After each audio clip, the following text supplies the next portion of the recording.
Ibigay mo sa kanya ang lahat ng papeles bukas, Ramon. Siguraduhin mong nakangiti ka habang hawak ang panulat. After all, we didn't pay millions for that wedding just for her to be a trophy wife. Kailangan natin ang lisensya niya para malinis ang lahat ng dumi natin. Ang boses ni Doña Milagros ay parang hapdi ng patak ng kalamansi sa isang sariwang sugat, matalim, maasim, at nakapapaso. Sa itaas ng grand staircase ng mansyon ng mga Cortez, maririnig ang mahinang tunog ng mga basong kristal na nagtatagpo, isang pagdiriwang na selyado ng halakhak ni Ramon. Don't worry, Mom. Fridaya is smart, but she's too in love. Konting lambing lang, pipirmahan niya kahit death warrant niya mismo. Who would have thought? Isang top-notch corporate lawyer, pero pagdating sa asawa, napakadaling paikutin. Sa ibaba, sa gitna ng malawak na sala na nababalot ng katahimikan ng madaling araw, si Fridaya Sofia de los Reyes ay nakaluhod.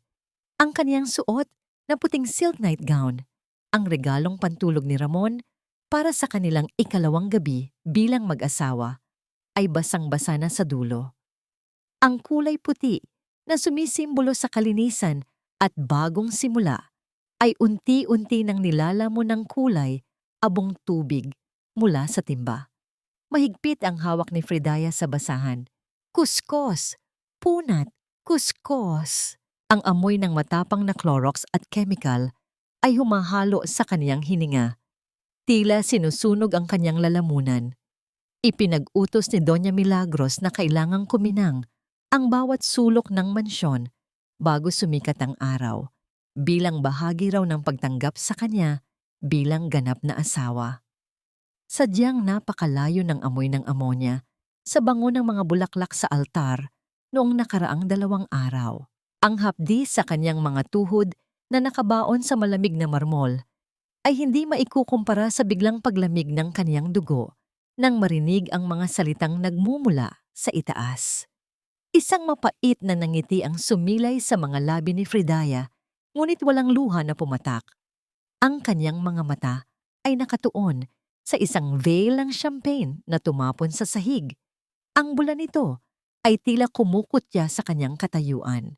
Narito siya, ang babaeng hinangaan sa korte dahil sa kanyang talas ng isip, ngayon ay naglilinis ng sahig na parang alila sa gitna ng gabi.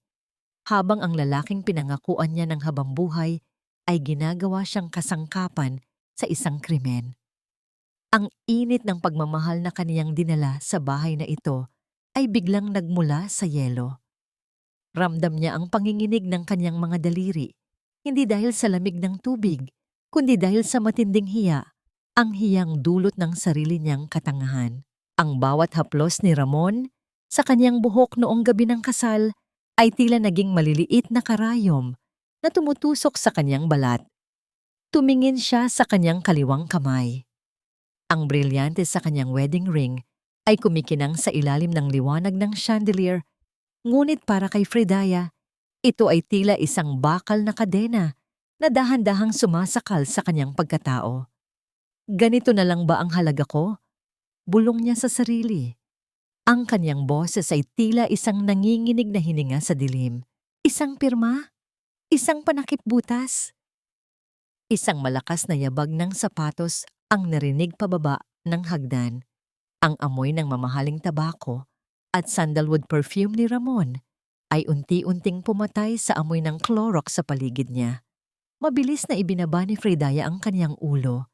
Hinayaang takpan ng kanyang mahabang buhok ang kanyang mukha, habang ang kanyang puso ay pumipintig sa galit na pilit niyang ikinukubli. Sweetheart, hindi ka pa ba tapos? Ang boses ni Ramon ay puno ng huwad na pag-aalala. Malambot na parang pelus, ngunit may talim ng patalim. I told you, you don't have to do this. Pero sabi ni Mom, it's tradition. Para daw matutunan mo ang disiplina ng isang Cortez. Naramdaman ni Fridaya ang mainit na kamay ni Ramon sa kanyang balikat. Ang haplos na yon, na dati ay nagpapakilig sa kanya, ngayon ay nagdulot ng matinding pagnanais na sumigaw at itulak ito palayo. Ngunit nanatili siyang estatwa. Isang mahusay na abogado ang laging marunong maghintay ng tamang ebidensya bago bumitaw ng hatol. Tapos na ako, Ramon, tugon ni Fredaya. Ang kanyang boses ay patag, walang emosyon, parang isang dagat bago ang malakas na bagyo. Good, because tomorrow, we have a big day. May mga kailangan lang tayong pirmahan para sa bagong investment natin. It's for our future, Fredaya, para sa pamilyang bubuuin natin. Inangat ni Fredaya ang kanyang paningin. Sa madilim na sala, ang anino ni Ramon ay tila isang halimaw na bumabalot sa kanya. Nginitian niya ang asawa, isang ngiting hindi umaabot sa kanyang mga mata, isang nangiting punong-puno ng lihim. Para sa pamilya, Ramon, gagawin ko ang lahat para sa pamilya. Habang paakyat si Ramon, hindi niya napansin na ang basahan na hawak ni Fredaya ay pigang-piga na, hanggang sa mamuti ang mga buko-buko ng daliri nito. Ang tubig na marumi sa timba ay hindi lang dumi ng sahig. Ito ay ang dumi ng mga kortes na kaniyang sisimulang tipunin, isa-isa, hanggang sa wala na silang mapagtataguan. Ang amoy ng bagong timplang kape at ang halimuyak ng mga sariwang rosas sa mesa ay sadyang nakakalasing.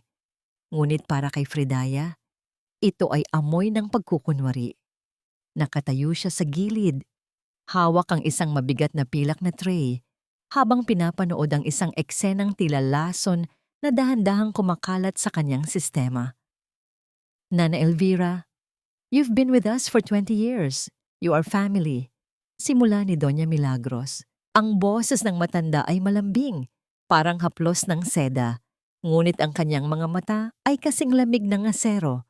But now that Fredaya is here, we need to modernize the household. Isang malaking karangalan para sa isang asawa na pagsilbihan ang kaniyang sariling pamilya. Di ba, Hija? Tumingin ang Donya kay Fredaya, isang tingin na hindi humihingi ng sagot kundi naguutos ng pagsang-ayon. Si Nana Elvira, ang matandang tagapagsilbi na may mga kamay na magaspang dahil sa 2 dekadang pagtatrabaho para sa mga kortes, ay nakayuko lang. Ang panginginig ng kaniyang balikat ay sapat na upang maramdaman ni Fredaya ang bigat ng kawalan ng katarungan. Mom, are you saying Nana Elvira has to leave? Tanong ni Fredaya. Sinubukan niyang panatilihing matatag ang kaniyang boses kahit na ang kaniyang puso ay kumakaba sa galit. Hindi siya aalis, Hija. We are retiring her with a very modest pension. Nakangiting sagot ng Donya bago bumaling muli sa matanda. You should be grateful, Elvira. Maraming gustong mapunta sa posisyon mo, pero ngayon, si Fredaya na ang mag-aayos ng lahat. It's her duty to show her utang na loob to this family for accepting her. Ang salitang utang na loob ay tumama sa pandinig ni Fredaya na parang isang sampal. Tinanggap. Siya ang top-notch lawyer na iniwan ang kaniyang career para sa lalaking mahal niya at ngayon ay pinalalabas na siya ang may utang sa kanila. Nang ihatid ni Fredaya si Nana Elvira sa labas, ang tunog ng gulong ng lumang maleta sa graba ay tila isang malungkot na kanta ng pamamaalam. Huminto ang matanda, lumingon, at hinawakan ng kamay ni Fredaya. Ang kaniyang mga mata ay puno ng babala na hindi kayang bigkasin ng bibig. Hija, mag-iingat ka, bulong ni Nana Elvira. Ang mga pader ng bahay na ito ay may mga tenga at ang mga sahig ay may mga nakabaon na sikreto. Huwag mong hahayaan na lamunin ka ng kanilang kabutihan dahil ang bawat ngiti nila ay may katumbas na presyo. Bago pa makasagot si Fredaya, ang marahas na tunog ng pagsara ng malaking pintong kahoy ay nagmula sa loob na tila pinuputol ang huling koneksyon ni Fredaya sa katotohanan. Pagbalik niya sa loob, naratnan niya si Ramon sa kaniyang opisina. Ang kaniyang asawa ay abala sa pagtingin sa mga papeles. Ang kaniyang mukha ay balot ng paggagod na tila totoo. Nang makita niya si Fredaya, agad siyang tumayo at lumapit. Niyakap ang asawa ng mahigpit. Isang yakap na dati ay nagbibigay ng kaligtasan, ngunit ngayon ay tila isang gapos. I'm sorry about Nana Elvira, sweetheart. Mom can be Traditional, mahinang sabi ni Ramon sa kanyang tainga. But she's right about one thing. I need you here. I need someone I can trust completely. Look at this. Inilatag ni Ramon ang isang dokumento sa mesa. Isang simpleng import-export agreement para sa mga medical supplies. Our company is struggling, Fridaya. We need to move these assets quickly to save the jobs of hundreds of people. Bilang asawa ko at bilang isang mahusay na abogado, kailangan ko ang pirma mo rito as a legal consultant. It's just a formality, but it means the world to me. Please do this for us para sa ating kinabukasan.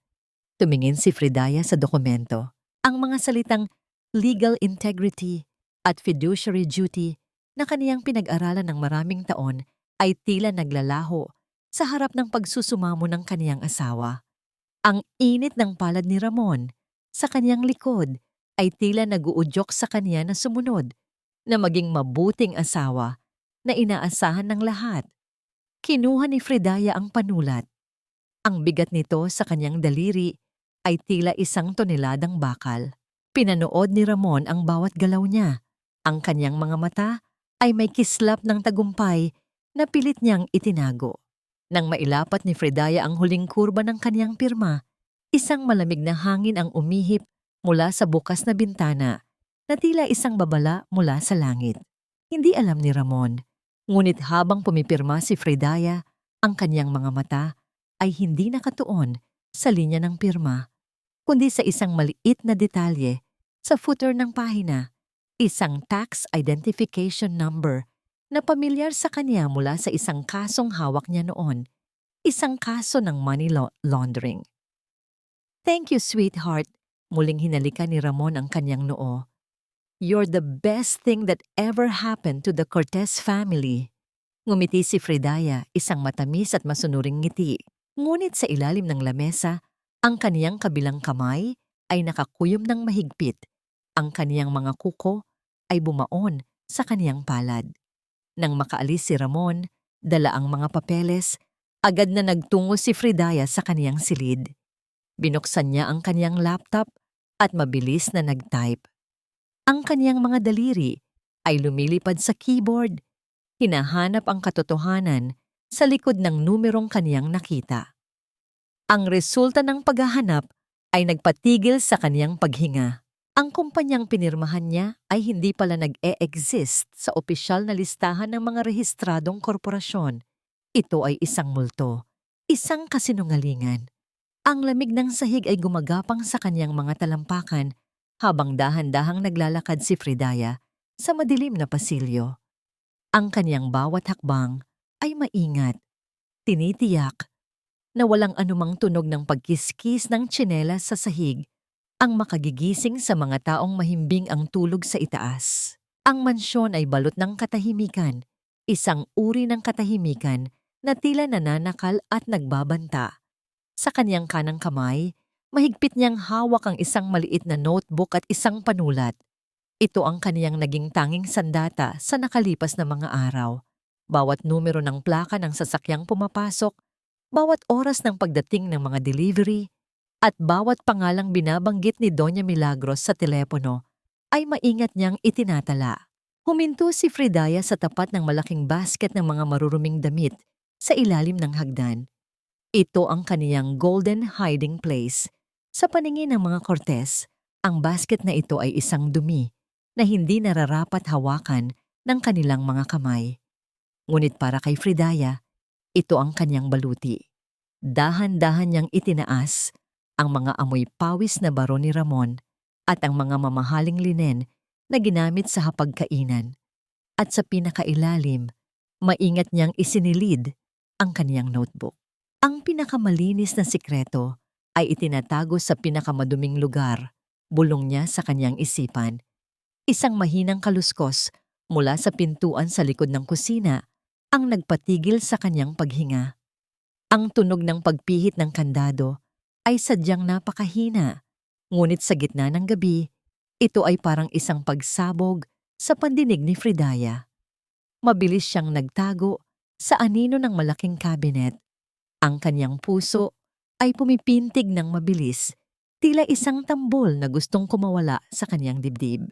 Isang pamilyar na bulto ng tao ang pumasok. Ang amoy ng murang sabon at ang tunog ng mabibigat na hakbang na pilit pinahihina ay nagpakalma sa kaniya. Si Nana Elvira. Hija, ang nanginginig na bulong ng matanda nang makita si Fridaya. Ang kaniyang muka ay tila mas tumanda pa sa loob lamang ng ilang araw. Ang kaniyang mga mata ay puno ng takot at pagmamadali. Nana, bakit kayo bumalik? Mapanganib ito. Mahinang tugon ni Fridaya habang inaalalayan ang matanda sa isang sulok na hindi abot ng liwanag ng buwan. Hindi ako makatulog, Fridaya. Ang konsensya ko ay parang dinudurog ng mga bato.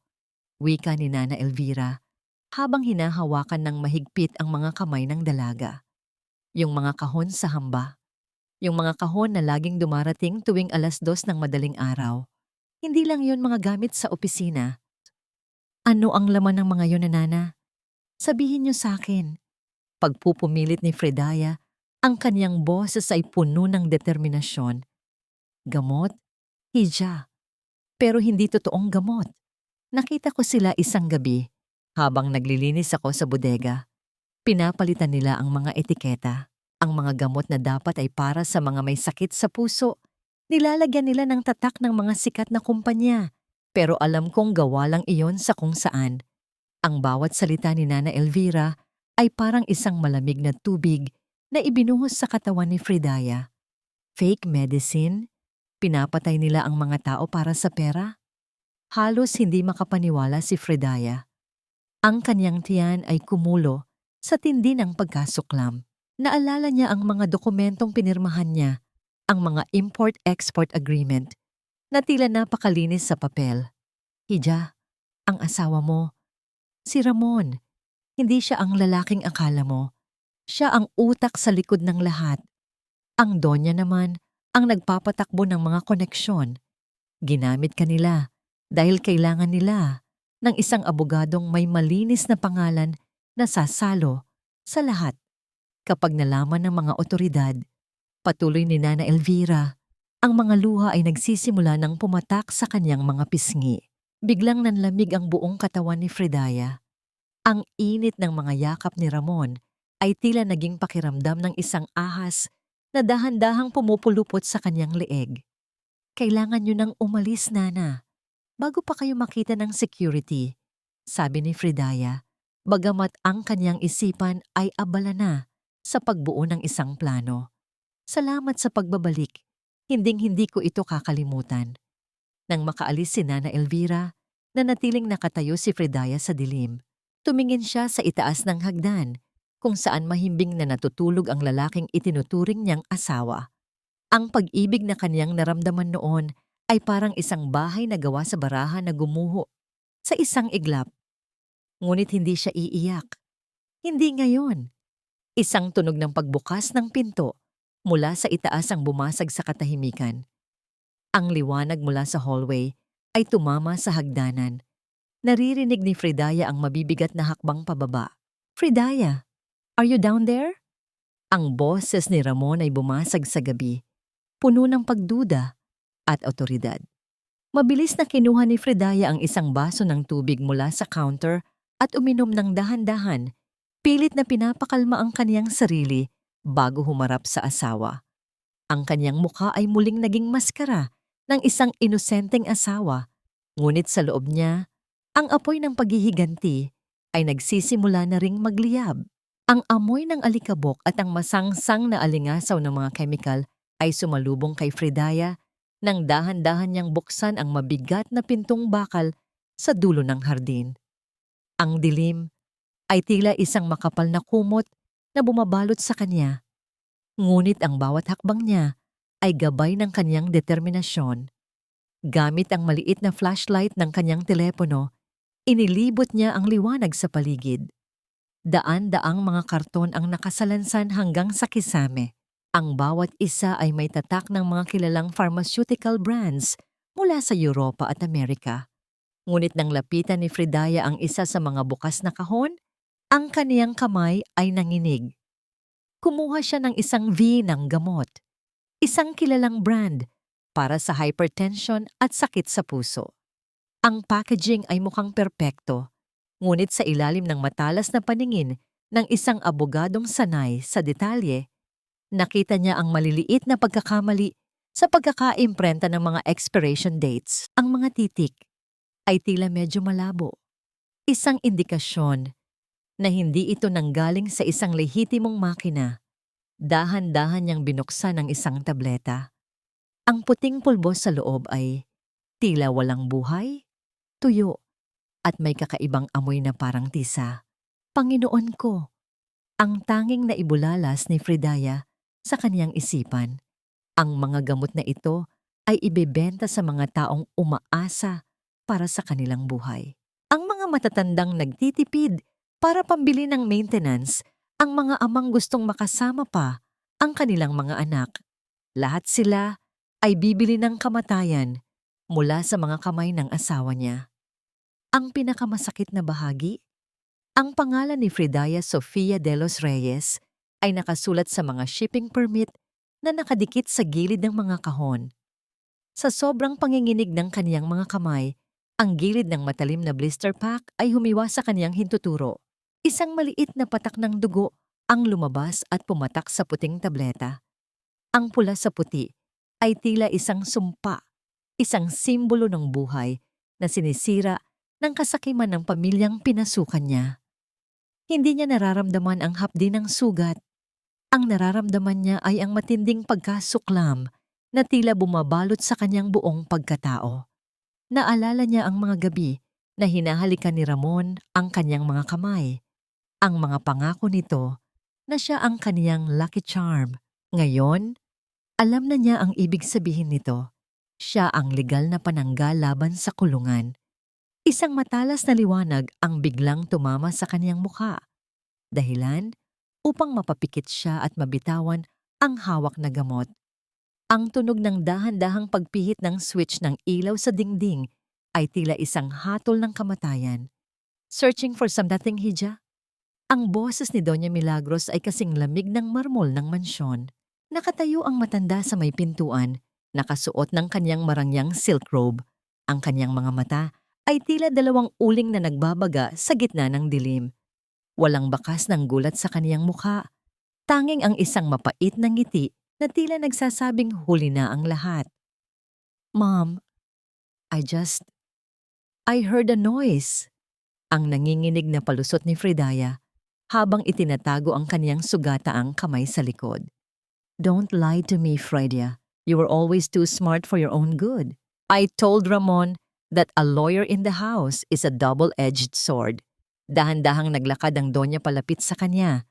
Ang tunog ng kanyang tsinela sa semento ay tila isang dahan-dahang pagbilang ng mga huling sandali ni Fridaya. Huminto ang matanda sa tapat ng kahon na binuksan ni Fridaya. Dinampot niya ang tabletang may patak ng dugo at tiningnan ito ng may halong pagkasuklam. This family gave you a name. We gave you status. We made you a Cortez. Wika ng Donya, ang kanyang boses ay bumaba sa isang mapanganib na bulong. And in return, you come here in the middle of the night to spy on us? Is that how you show your utang na loob? This is murder, Mom. Ang boses ni Fridaya ay sa wakas ay sumabog, puno ng galit at sakit. Ang mga taong iinom nito, pwedeng mamatay. Isang malakas na tunog ng sampal ang bumali sa katahimikan ng bodega. Ang mukha ni Fridaya ay humilig sa kabilang panig. Ang kanyang pisngi ay tila nasusunog sa hapdi. Hindi siya gumalaw, hindi siya umiyak. Inangat niya ang kanyang ulo at tinitigan ang matanda ng diretso sa mga mata. Wala kang alam sa mundong ito, Hija. In this world, you are either the one selling the poison or the one drinking it. Ang sabi ng Donya habang pinupunasan ng kanyang kamay gamit ang isang panyo. Ramon is upstairs, waiting for you. Go back to your room at tandaan mo ito. Your signature is on every document we have. If we fall, you fall with us. You're not a victim, Fridaya. You're an accomplice. Habang naglalakad palabas ang Donya, nanatiling nakatayo si Fridaya sa gitna ng bodega.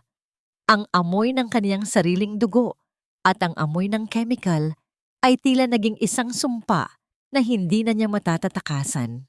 Sa itaas, sa kanilang silid, alam niyang naghihintay ang lalaking mahal niya. Ang lalaking ngayon ay itinuturing niyang kaniyang pinakamalaking kaaway. Ang tunog ng pilak na kutsara na tumatama sa pinong porselana ay ang tanging bumasag sa nakabibinging katahimikan ng umaga. Nakaupo si Doña Milagros sa kabisera, tila isang reyna na naghihintay ng pagsamba, habang si Ramon ay kaswal na nagbabasa ng kaniyang tablet, tila walang nangyaring komprontasyon sa bodega kagabi.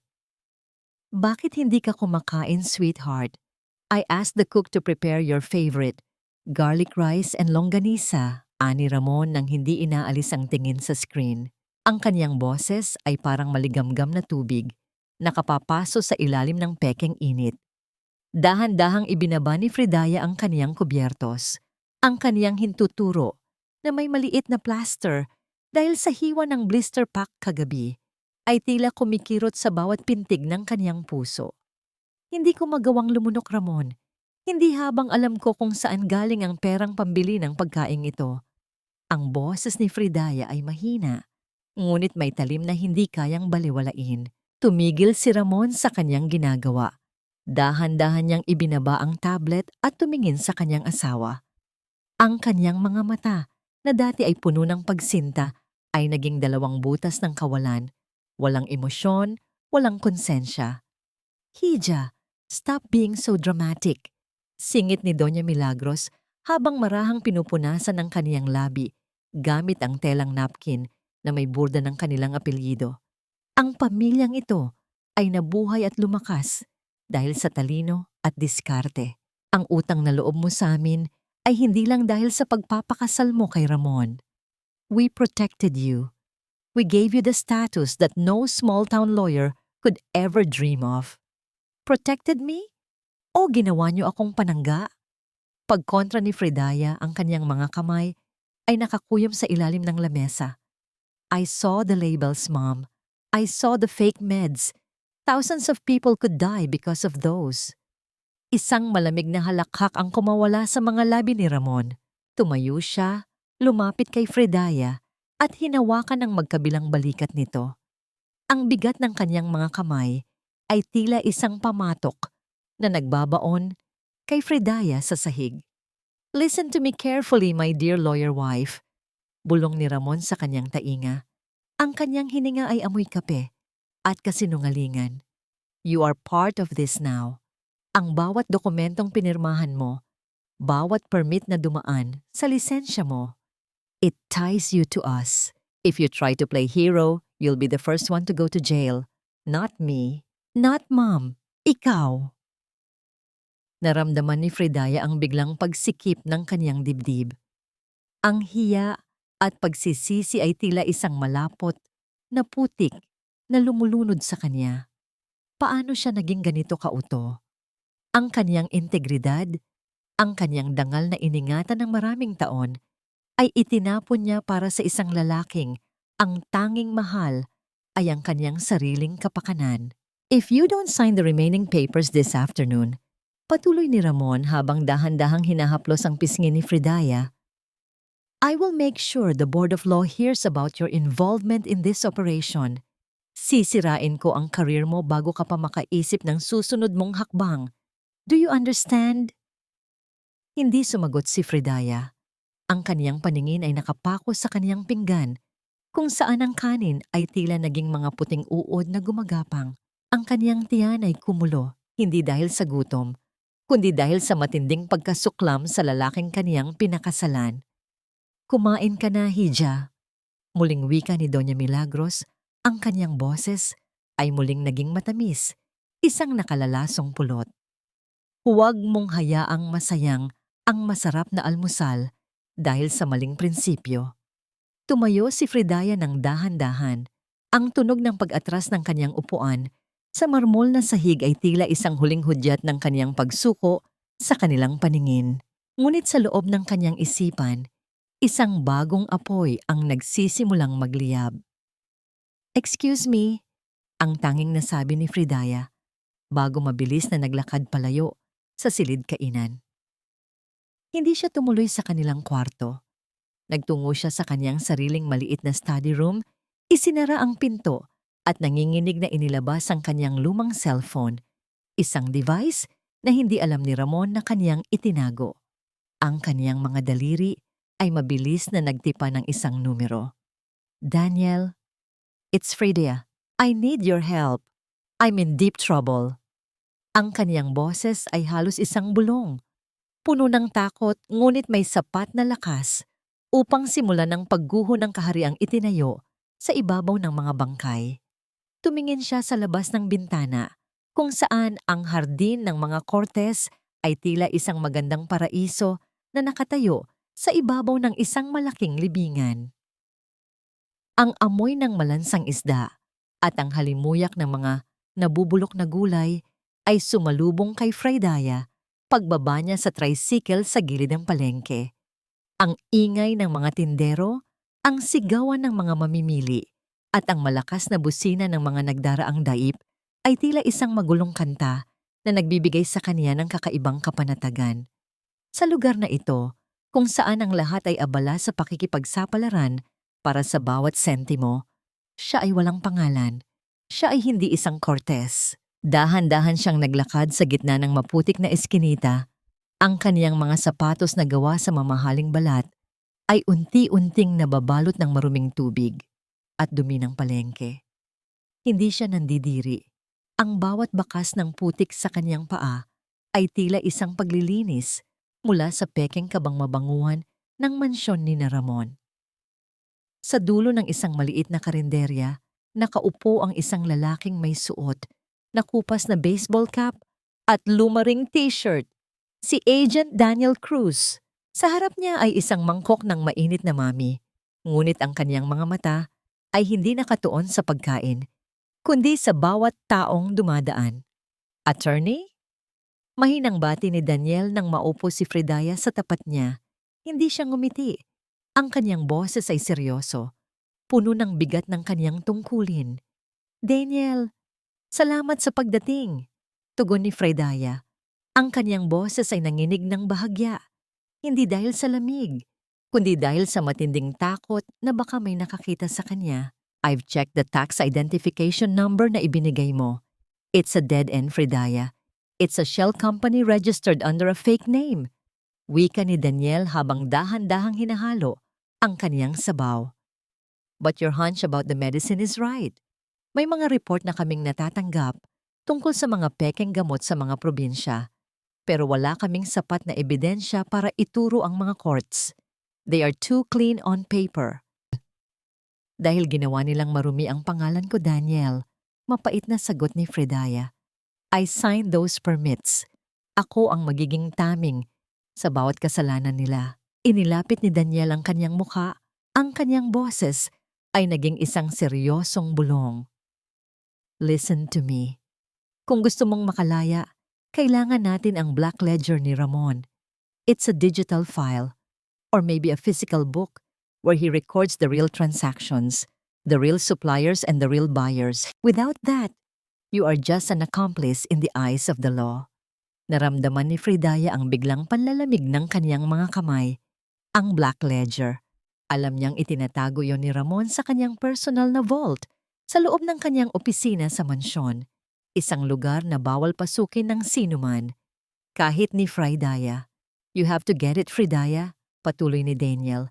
I will give you a specialized USB drive. Isaksak mo lang ito sa kanyang computer at kusa nitong kokopyahin ang lahat ng naka-encrypt na files. But you have to be fast.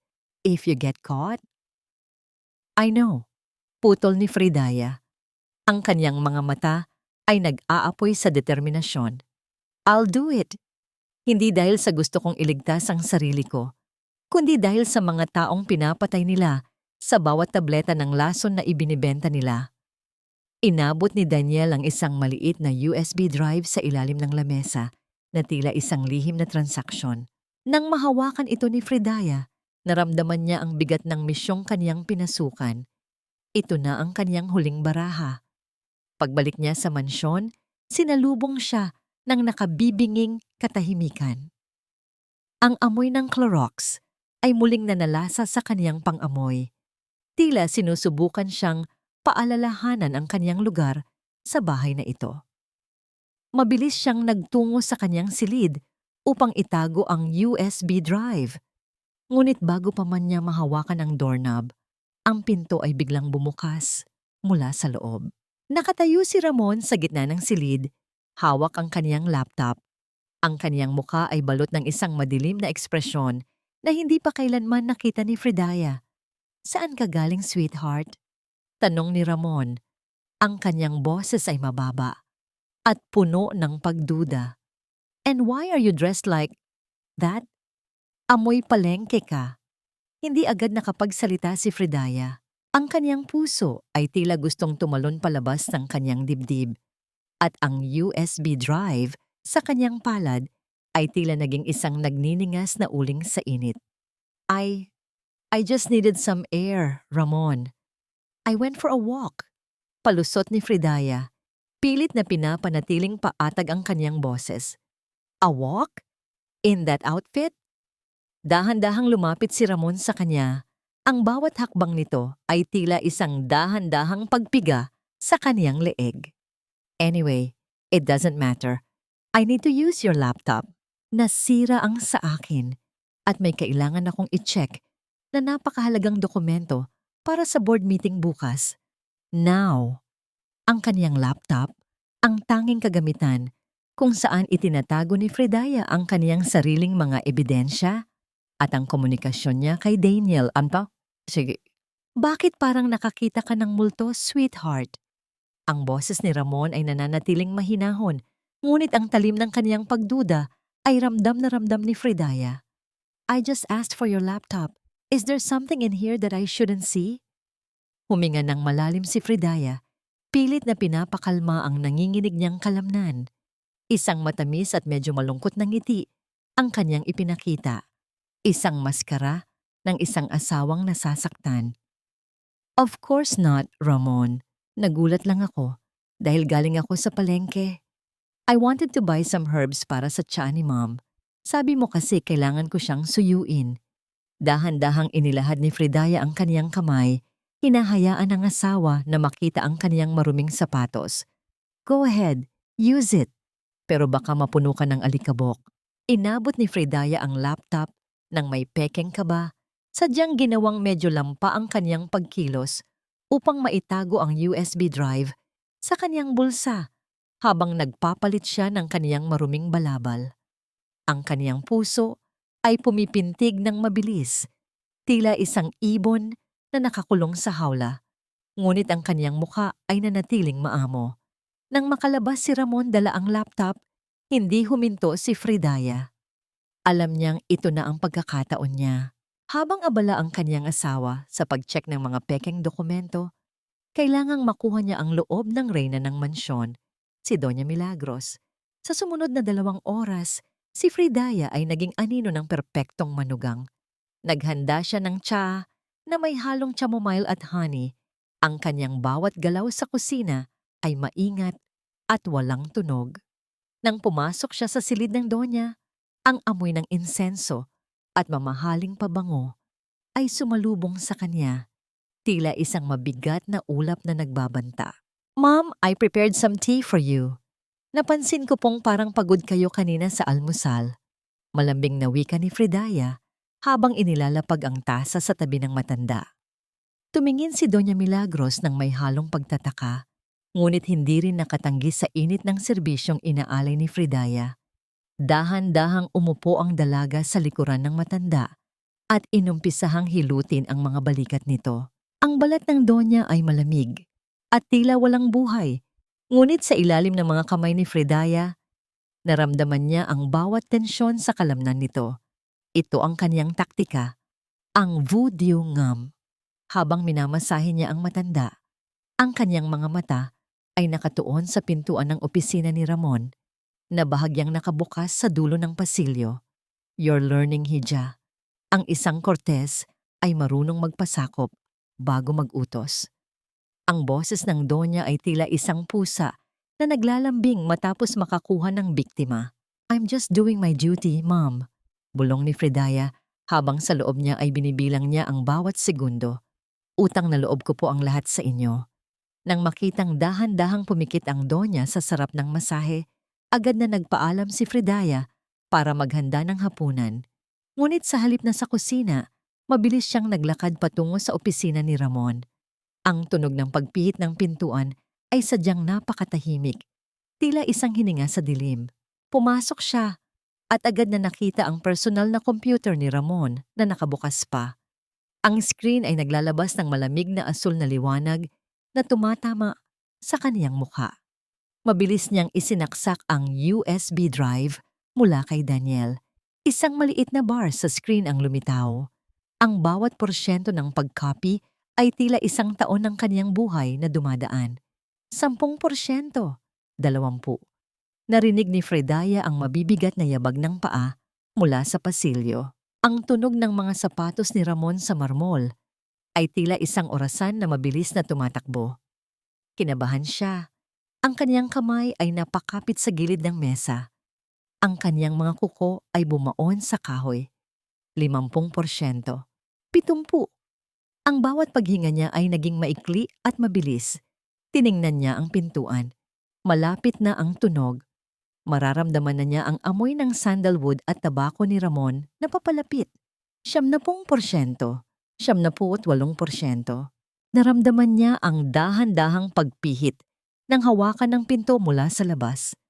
Ang tunog ng metal na nagtatagpo ay tila isang pagsabog sa kaniyang pandinig.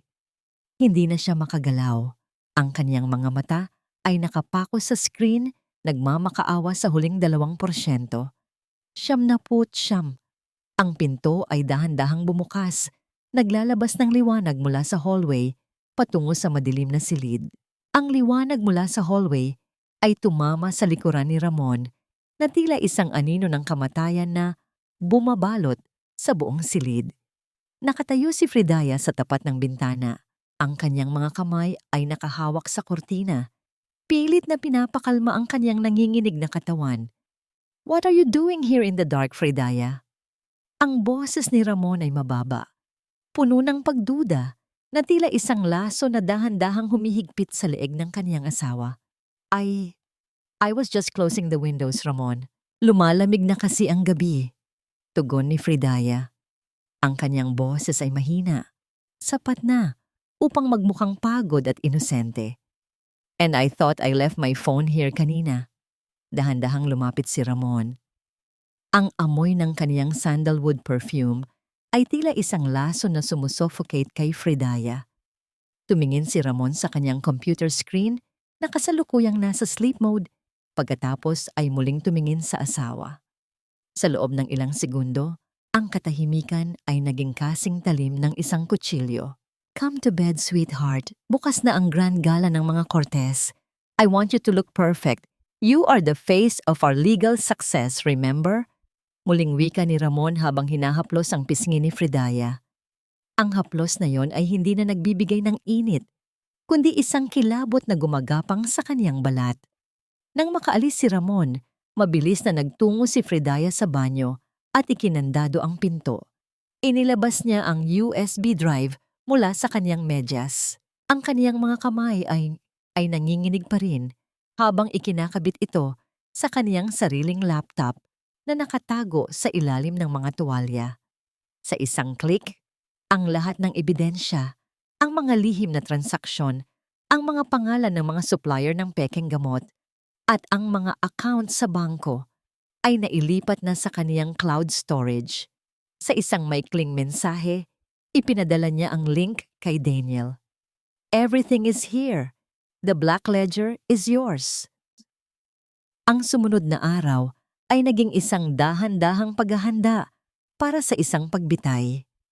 Habang ang buong mansyon ay abala sa pag-aayos ng mga bulaklak at paghahanda ng pinakamahal na alak, si Fridaya ay nanatiling nasa loob ng kanyang silid. Kinuha niya ang plansa.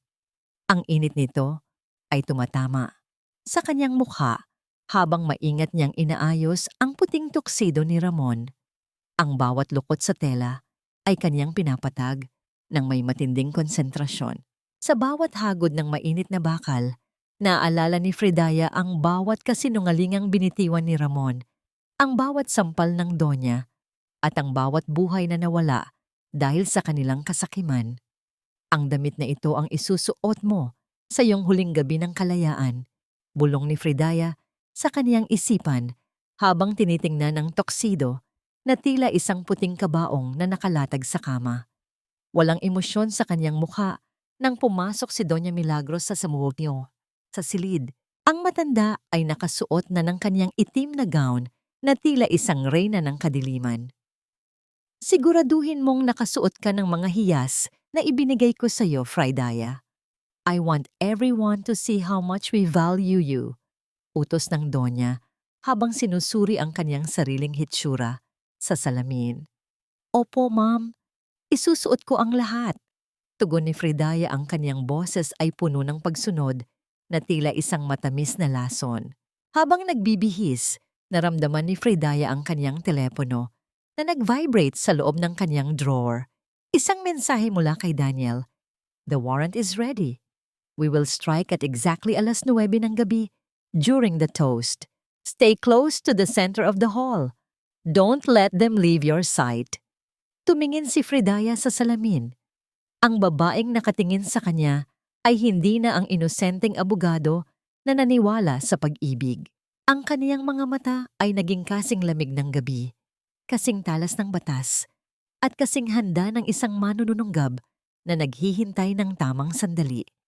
Ang gala ng mga Cortez ay hindi magiging isang celebration ng tagumpay.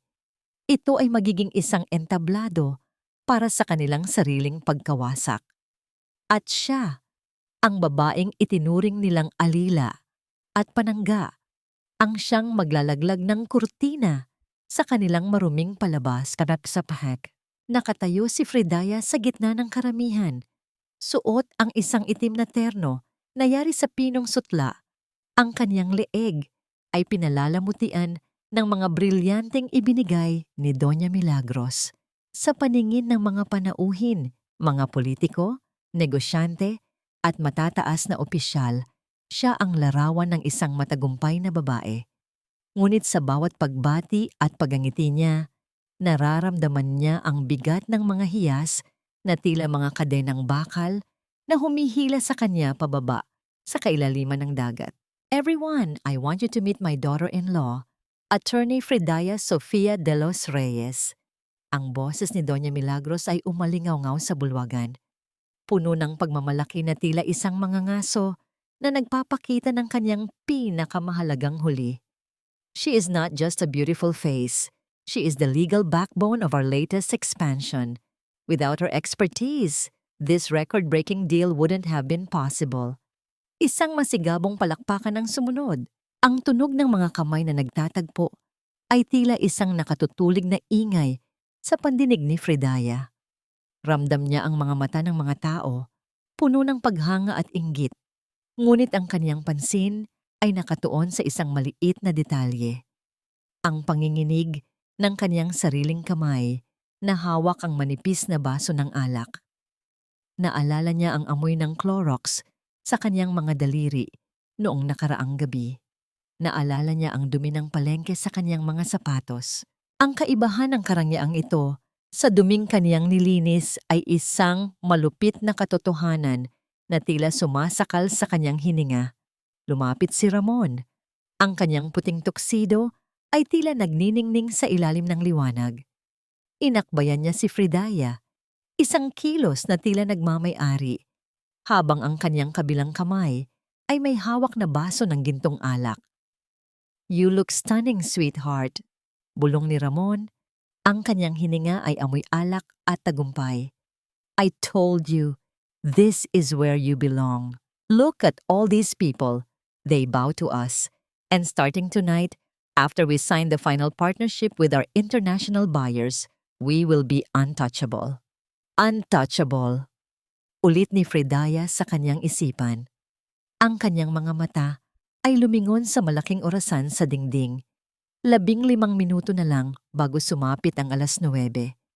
Bawat galaw ng kamay ng orasan ay tila isang pintig ng kaniyang puso na nagbibilang ng mga huling sandali ng mundong ito. Is something wrong? Tanong ni Ramon nang mapansin ang kaniyang pananahimik. Nothing, Ramon. Just overwhelming. Tugon ni Fridaya. Pilit na pinapanatili ang kaniyang maskara ng katatagan. I need to go to the center of the hall for the toast, right? Yes, my queen. Let's go. Giya ni Ramon sa kanya patungo sa gitna, kung saan nakatayo ang isang tore ng mga baso ng champagne. Nasa gilid ng bulwagan si Doña Milagros, nakikipagtawanan sa isang senador. Ang kaniyang mga tawa ay tila tunog ng basag na kristal. Wala silang kaalam-alam na sa labas ng mansyong ito, sa dilim ng gabi, ang mga sasakyan ng otoridad ay dahan-dahang nakapaligid, tila mga lobong naghihintay ng hudyat. Eksaktong 9:00, tumahimik ang musika. Ang lahat ng mata ay nakatuon sa mag-asawang Cortez at sa matriarch ng pamilya. Itinaas ni Ramon ang kanyang bas. Ang kanyang mukha ay puno ng isang mapanganib na kayabangan. To the future of the Cortez Group, to our partners, and to my brilliant wife who secured our success. Sigaw ni Ramon. Isang dambuhalang tunog ng pagbagsak ng mga pintong kahoy ang bumasag sa kagalakan ng bulwagan. Ang tunog ng mabibigat na sapatos na tumatama sa marmol ay mabilis na pumalit sa katahimikan. Ang mga bisita ay nagsimulang magbulungan. Ang ilan ay napasinghap sa takot nang makita ang mga lalaking nakauniporme. May dalang mga armas at matatalas na tingin. Napatigil si Ramon. Ang kanyang baso ay nananatiling nakataas sa hangin, ngunit ang kanyang muka ay unti-unti nang nilalamon ng isang maputlang kulay ng takot. Si Doña Milagros ay napatayo ng tuwid. Ang kanyang mga mata ay nanlilisik sa galit. Sa gitna ng kaguluhang iyon, nanatiling nakatayo si Fridaya. Hindi siya gumalaw. Hindi siya natakot. Dahan-dahan niyang ibinaba ang kanyang baso sa mesa at sa unang pagkakataon, sa loob ng maraming linggo, nakaramdam siya ng isang tunay at malalim na kapayapaan. Tumingin siya kay Ramon, pagkatapos ay kay Doña Milagros. Ang kaniyang mga mata ay hindi na naghahanap ng pag-ibig o pagtanggap. Ang kaniyang mga mata ay naging salamin ng katarungan na matagal na nilang kinalimutan. Ang pintuan ay tuluyang bumukas ng malawak at pumasok si Agent Daniel Cruz. Hawak ang isang puting papel na tila isang espada sa gitna ng liwanag. Ramon Cortez at Doña Milagros Cortez, meron kaming warrant of arrest para sa inyo. Ang boses ni Daniel ay gumaan, ngunit may autoridad na tila isang hatol mula sa langit. Charges of large-scale manufacturing and distribution of counterfeit medicines, money laundering, and multiple counts of fraud. Ang tunog ng pagbagsak ng baso ni Ramon sa sahig ay tila isang huling hudyat ng kanyang pagbagsak. Ang gintong alak ay humalo sa mga piraso ng basag na kristal, tila isang lawa ng nasayang na yaman at dumanak na kasalanan. Ang kanyang mukha, na kanina ay punong-puno ng kayabangan, ay naging kasing puti ng kanyang tuksido, isang kulay ng takot na hindi na kayang itago ng anumang pabango. This is ridiculous! Daniel, do you know who we are? Ang sigaw ni Doña Milagros, ang kaniyang boses ay nanginginig sa galit habang mahigpit niyang hinahawakan ang kaniyang kwintas na perlas. You are entering my house, disrupting my guests. Sisirain ko ang karir mo. Ma'am, please. Ang nanginginig na bulong ni Ramon habang nakatingin sa mga armadong opisyal na unti-unting lumalapit. Walang sino man ang mas mataas sa batas, Donya, tugon ni Daniel. Inilabas niya ang isang tablet at may pinindot na button. Ang buong sound system ng bulwagan, na kanina ay nagpapatugtog ng classical na musika, ay biglang naglabas ng isang pamilyar na boses. Fridaya is smart, but she's too in love. Konting lambing lang, pipirmahan niya kahit death warrant niya mismo. Ang boses ni Ramon ay umaumalingaw-ngaw sa bawat sulok. Malinaw, tuso, at talamak ang kawalan ng konsensya. Ang mga panauhin ay napasinghap. Ang ilan ay nagtakip ng kanilang mga bibig sa tindi ng hiya at pagkabigla. Ang marangyang gala ay naging isang pampublikong paglilitis kung saan ang bawat salita ni Ramon ay tila isang sampal sa kaniyang sariling dangal. Naramdaman ni Fridaya ang bawat mata sa bulwagan na nakatuon sa kanya. Nararamdaman niya ang awa mula sa kaniyang mga kaibigan at ang pangungutya mula sa kaniyang mga kaaway. Ngunit ang kaniyang nararamdaman sa loob ay hindi nahiya. Ito ay isang malamig at matalim na katarungan. Fridaya, tell them. Sabihin mo sa kanila na wala kaming kinalaman dito. Sigaw ni Ramon habang pilit na humahawak sa braso ni Fridaya. Sabihin mo sa kanila na ikaw ang gumawa ng lahat ng papeles. You are the lawyer. Ikaw ang pumirma. Tumingin si Fridaya sa kanyang asawa, ang lalaking kanyang minahal, ang lalaking kanyang pinagkatiwalaan ng kanyang hinaharap ay sinusubukan siyang gawing panakip butas sa harap ng lahat. Ang kanyang puso ay hindi na nadudurog. Ito ay naging kasing matigas na ng brilyante sa kanyang daliri. Ramon, bawat dokumentong pinirmahan ko ay may kaakibat na kopya ng iyong mga lihim na transaksyon. Dahan-dahang wika ni Fridaya, ang kaniyang boses ay kalmado, ngunit puno ng kapangyarihan. Ang bawat boses na narinig nila ngayon ay galing sa Black Ledger na ikaw mismo ang nagtago. Hindi ako ang pumatay sa mga tao, Ramon. Ikaw, you traitor, you... Sigaw ni Doña Milagros na tila isang sugatang hayop. Matapos ang lahat ng ibinigay namin sa'yo, utang na loob mo ang buhay mo sa amin. Ang utang na loob ko ay sa katotohanan, hindi sa inyo. Tugon ni Fridaya habang dahan-dahang humahakbang palayo. Ang tunog ng metal na nagtatagpo ay pumunit sa katahimikan. Ang kalansing ng mga cuffed metal ay bumasag sa huling hibla ng dignidad ng mga Cortez. Ang mga pulis ay dahan-dahang ikinabit ang mga ito sa mga pulso ni Ramon at ng Donya. Ang bawat pagpihit ng susi sa posas ay tila isang huling tuldok sa kabanata ng kanilang kadiliman. Ang mga perlas sa leeg ni Doña Milagros ay biglang naputol nang mabilis siyang hatakin ng mga opisyal at ang mga puting butil ay nagkalat sa sahig, gumugulong sa putik at alak, tila mga luha ng pagsisising huli na ang lahat. Tumalikod si Fridaya. Hindi niya hinayaang makita ng sino man ang kaniyang mga mata.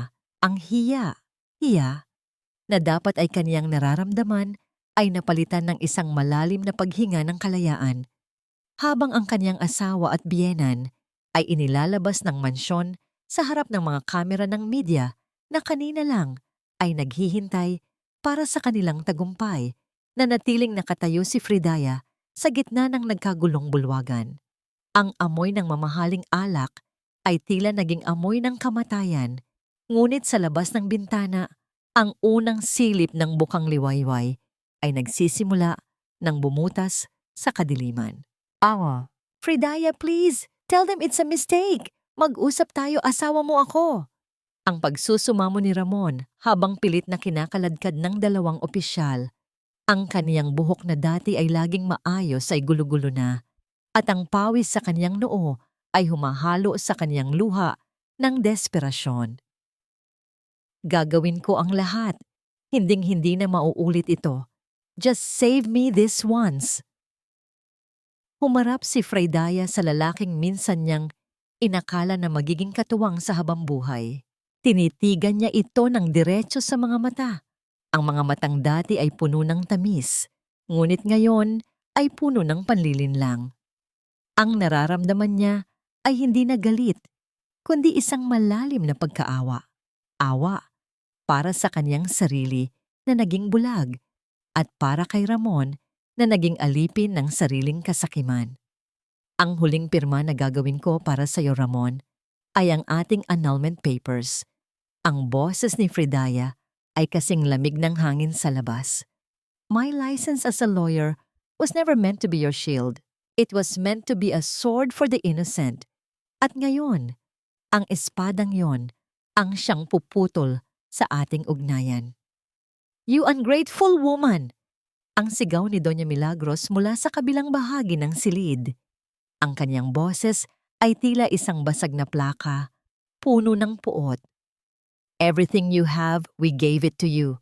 Ang utang na loob mo sa amin ay hindi mababayaran ng kahit anong katarungan. Lumapit si Fridaya sa matandang babae. Dahan-dahan niyang hinubad ang kanyang mga hikaw na brilyante at ang kwintas na bigay ng donya. Ang bawat piraso ng hiyas ay dahan-dahang dumiin sa kanyang palad bago niya ito inilagay sa ibabaw ng mesa. Ang utang na loob ay para sa mga taong nagbigay ng pag-asa, hindi para sa mga taong nagtayo ng kaharian sa ibabaw ng mga bangkay. Tugon ni Fridaya. Ang tanging utang ko sa inyo ay ang aral na ang kadiliman ay kailanman hindi mananaig sa liwanag. Ang tunog ng pagpihit ng susi sa posas ay tila isang huling hudyat. Dinala na ang mga Cortez palabas ng mansyon sa gitna ng mga nagliliyab na flash ng kamera at ang mapanghusgang titig ng madla. Ang bawat sigaw ng media ay tila isang kumpirmasyon ng kanilang tuluyang pagbagsak. Nang maiwan si Fridaya sa gitna ng malawak na bulwagan, ang katahimikan ay tila isang mabigat na kumot na bumalot sa kanya. Tiningnan niya ang kanyang kaliwang kamay. Ang wedding ring, ang huling simbolo ng kanyang pagkakatali sa pamilyang ito, ay kumikinang pa rin sa ilalim ng chandelier. Dahan-dahan niyang hinugot ang singsing mula sa kanyang daliri. Ang bawat milimetro ng paggalaw nito ay tila isang hakbang patungo sa kanyang kalayaan. Nang tuluyan itong matanggal, iniwan niya ito sa ibabaw ng malamig na marmol na mesa, sa tabi ng mga basag na kristal at natapong alak. Tapos na! Bulong niya sa kanyang sarili. Ang amoy ng Clorox at matapang na pabango ay tila naglalaho na, napapalitan ng sariwang hangin na pumapasok mula sa bukas na pintuan. Kinuha ni Fridaya ang kaniyang maliit na bag at nagsimulang maglakad. Ang bawat yabag ng kaniyang sapatos sa sahig ay hindi na tunog ng isang alila, kundi tunog ng isang babaeng muling nahanap ang kaniyang sariling kaluluwa.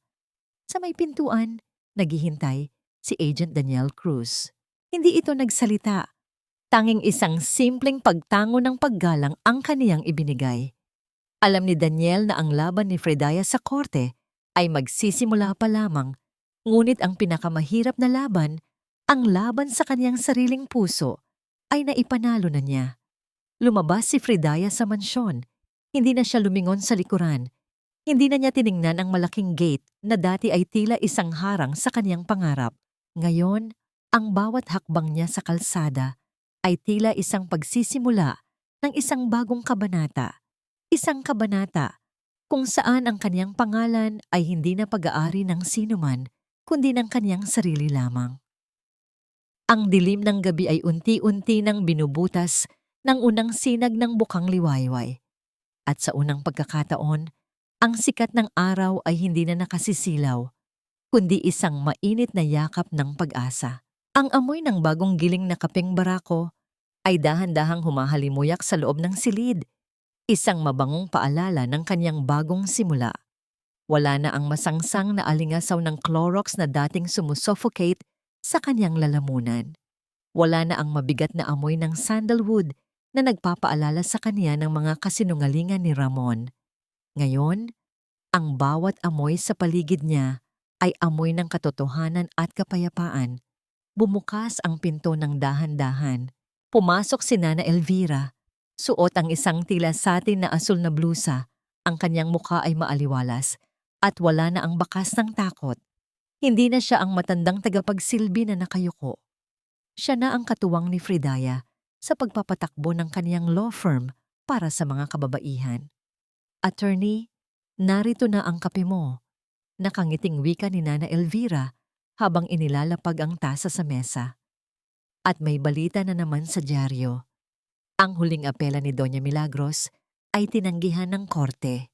Lahat ng kanilang mga ari-arian ay tuluyan ng kinumpiska ng gobyerno para ibayad sa mga biktima ng kanilang pekeng gamot.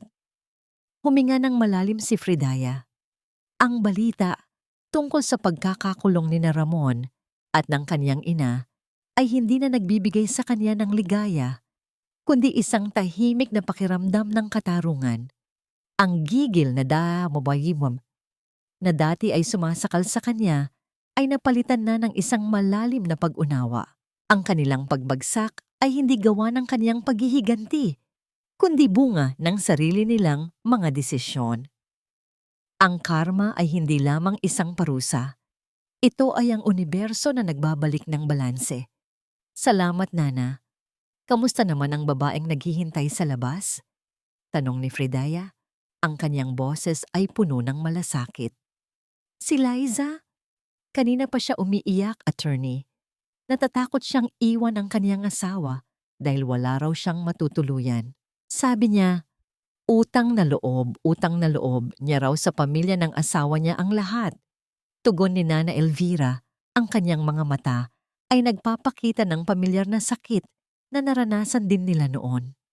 Tumayo si Fridaya at lumapit sa pintuan. Nang buksan niya ito, nakita niya ang isang batang babae na nakayuko. Ang kanyang mga kamay ay nanginginig habang mahigpit na hawak ang kanyang lumang bag. Ito ang dahilan kung bakit hindi tumigil si Fridaya. Ito ang kanyang misyon. Umupo si Fridaya sa tapat ni Liza at dahan-dahang hinawakan ang kanyang malamig na kamay. Liza, makinig ka sa akin. Malumanay na wika ni Fridaya sa Taglish. I know it's scary. I've been there. Ang akala natin, we owe them our lives just because they gave us a home. But a house that is built on lies and abuse is not a home, it's a prison. Ang pag-alis ay hindi pagsuko, Liza. It is the ultimate act of bravery. It is saving yourself. Tumingala si Liza. Ang kaniyang mga mata ay puno ng luha. Ngunit may isang maliit na kislap ng pag-asa nang makita ang katatagan sa mukha ni Fridaya. Attorney, paano po kung wala akong mapuntahan? Tanong ni Liza sa isang nanginginig na boses. You have us now. We will fight for your rights and we will make sure na makakatayo ka sa sarili mong mga paa. Tugon ni Fridaya. There are houses that look like heaven but are actually hell. And once you leave, you will realize that the world is much bigger and brighter than those four walls.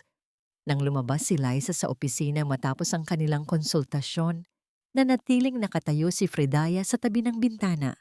Tiningnan niya ang kaniyang kaliwang kamay. Wala na ang wedding ring. Tanging ang kaniyang balat na malinis at malaya. Ang peklat sa kaniyang hintuturo mula sa hiwa ng gamot noon ay naroon pa rin. Isang maliit na marka ng kaniyang pakikipaglaban, ngunit hindi na ito masakit. Ito ay naging isang medalya ng kaniyang katapangan. Tumingin siya sa malayo, sa mga gusali ng lungsod na unti-unting nababalot ng kulay kahel na sikat ng araw. Naalala niya ang babaeng kumukuha ng basahan sa gitna ng gabi, ang babaeng nakaluhod sa malamig na marmol. Ang babaeng yon ay wala na. Ang babaeng nakatayo ngayon sa harap ng bintana ay isang arkitekto ng kaniyang sariling tadhana. Ang kaniyang boses ay hindi na pabulong. Ito ay isang malakas na aling-awngaw ng katarungan. At habang dahan-dahang lumulubog ang araw, alam ni Fridaya na bukas, gigising siyang muli sa isang mundong siya mismo ang bumuo. Isang mundong puno ng katotohanan, dangal, at higit sa lahat, pagmamahal sa sarili. May mga sugat na hindi agad naghihilom. Bulong ni Fridaya habang nakangiti sa kawalan. Pero sa bawat paghinga ng malaya, ang liwanag ay unti-unting pumapasok. At sa huli, tayo mismo ang magiging sarili nating himala.